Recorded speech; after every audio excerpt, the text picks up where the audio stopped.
ఇది తెలంగాణలో ఏం జరుగుతున్నది? ఈ ఐదు నెలల పాలన 6 నెలలుగా ఆవస్తున్నది.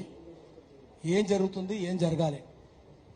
రేపు జూన్ 2వ తారీఖు నాడు తెలంగాణ ఆవిర్భావ దినోత్సవాలు జరగబోతున్నాయి. ఆ దినోత్సవంలో ఉద్యమకారులు ఎటువంటి వైఖరి తీసుకోవాలి? ఉద్యమకారులకు అవమానాలు జరుగుతున్నాయా, సన్మానాలు జరుగుతున్నాయా? ఉద్యమ ద్రోహులకు సన్మానాలు జరుగుతున్నాయా, అవమానాలు జరుగుతున్నాయా? ఉద్యమ ద్రోహులకు సన్మానాలు, ఉద్యమకారులకు అవమానాలు. తెలంగాణ ఆవిర్భావ దినోత్సవం చేసుకుంటామంటున్నారు. ప్రభుత్వం చేసుకునేటప్పుడు ప్రభుత్వానికి నైతిక అర్హత ఉండాలి. రేవంత్ రెడ్డికి ఆ నైతిక అర్హత లేదు.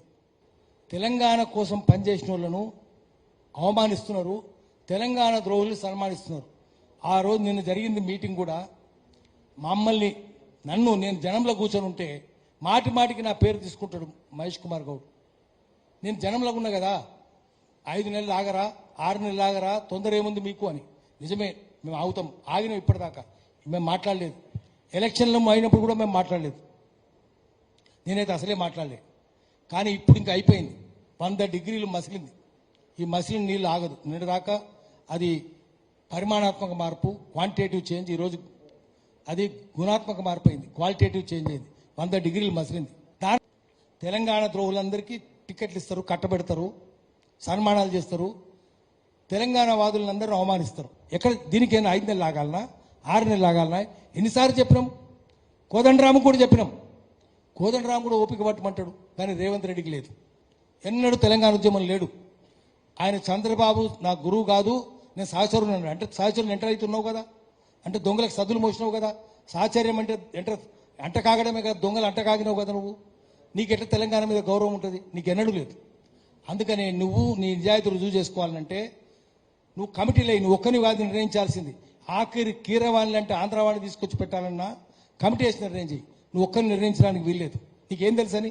తెలంగాణ తెలియదు, భాష తెలియదు.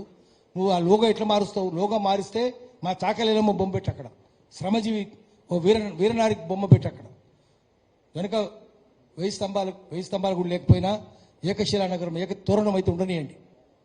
అందుకని మేము అడిగేది ఏంటంటే 2వ తారీఖు నాడు నువ్వు రుజువు చేసుకో.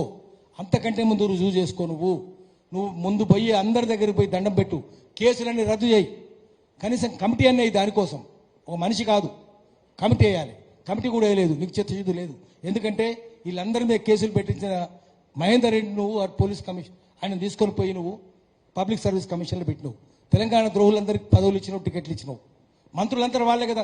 తెలంగాణ వద్దున్న వాళ్ళందరూ మంత్రులు, ఒక్కరు కాదు, అందరూ వాళ్ళే ఉన్నారు.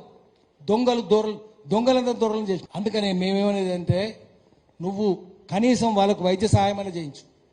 కమిటీ వేసే లోపల వైద్య సహాయం చేయించు, కేసులు ఎత్తేసేయి. ఆ తర్వాత వాళ్ళకి సహాయం కూడా చేయి. నువ్వు ఇచ్చిన వాగ్దానం నిలబెట్టుకో. 2వ తారీఖులోగా ఇవన్నీ చేయకపోతే ఆ రోజు బహిష్కరిస్తారు నిన్ను. ఆ సోనియా గాంధీ కూడా చెప్తాం మేము, ఇటువంటి వాళ్ళని పెట్టకమ్మా, ఇక్కడ వీరు దొంగలని చెప్తాం.